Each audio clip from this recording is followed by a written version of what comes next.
कैसरगंज से टिकट कटने और कोर्ट में गंभीर आरोप तय होने के बाद क्या बृजभूषण शरण सिंह अब राजनीति से संन्यास ले रहे हैं? क्या बृजभूषण शरण सिंह का अब राजनीतिक सफर खत्म हो गया है?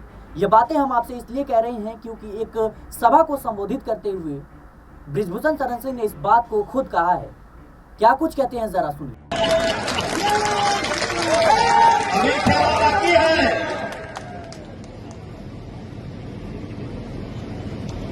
और हमारी जगह पर हमारे पुत्र भूषण सिंह को टिकट मिला है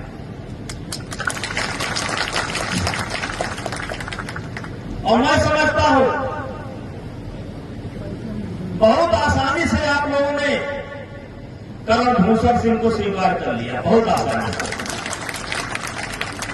नौजवानों ने तो समझ में आती है कि नौजवानों को नौजवान मिल जाए, कंधे पर हाथ रखकर चलने वाला मिल जाए, हंसी मजाक करने वाला मिल जाए, लेकिन बुजुर्गों से ये उम्मीद नहीं थी कि इतना जल्दी ये सरेंडर कर जाएगी।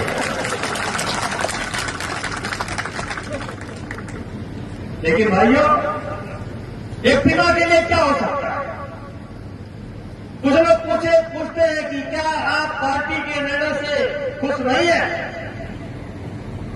हमने कहा एक पिता के लिए इससे बढ़कर के क्या हो सकता है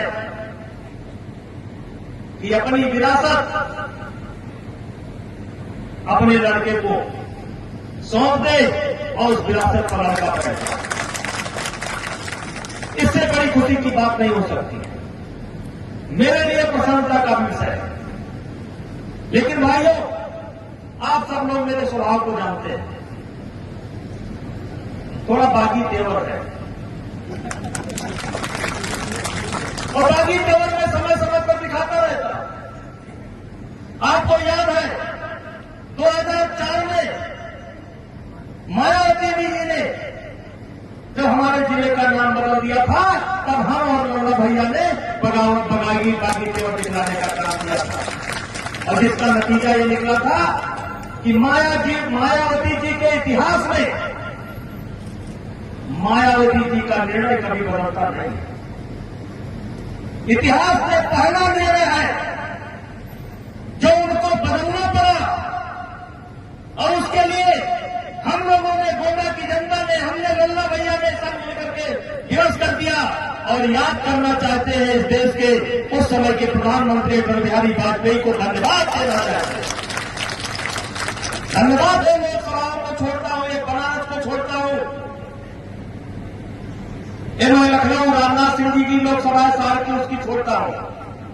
उसके अलावा जितना वोट का अंतर दाबगंज में रहने वाला है, जितना वोट का अंतर करनालगंज में रहने वाला है, जितना वोट का अंतर कटरा में रहने वाला है, इतना अंतर प्रदेश की किसी भी विधानसभा में नहीं होगा। हमने कहा शर्त लगाइए, आप अपनी सैलरी की शर्त लगाइए, मैं अपनी पेंशन की शर्त लगाता हूं। और भाइयों, मुझे इस बात का गर्व है जब लोग कहते हैं तैयारी नहीं है, समय नहीं है, कि तूफान चमन में जब आया,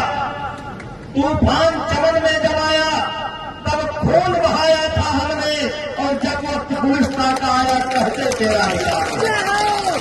और अभी हम रिटायरमेंट लेना नहीं चाहते थे, लेकिन लगता है हम भी रिटायर हो गए। लेकिन भैया वही जो राम रचा था।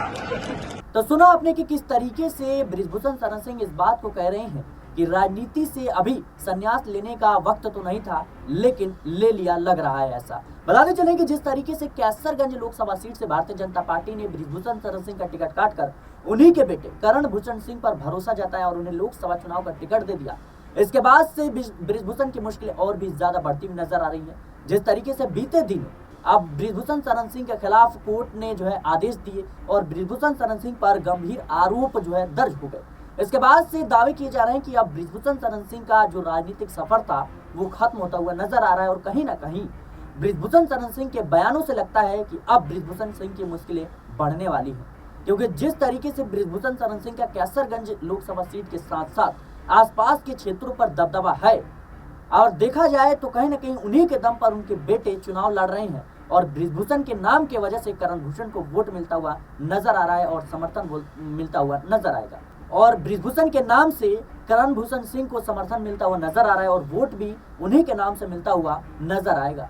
लेकिन इन सबके बीच बृजभूषण शरण सिंह के नाम को भी भुलाया नहीं जा सकता, जो एक वक्त था जो मायावती से भी भिड़ गए थे और मायावती को बृजभूषण के सामने अपने फैसले को बदलना पड़ा था। लेकिन आज वो नाम उत्तर प्रदेश की राजनीति से कहीं ना कहीं अब गायब हो रहा है।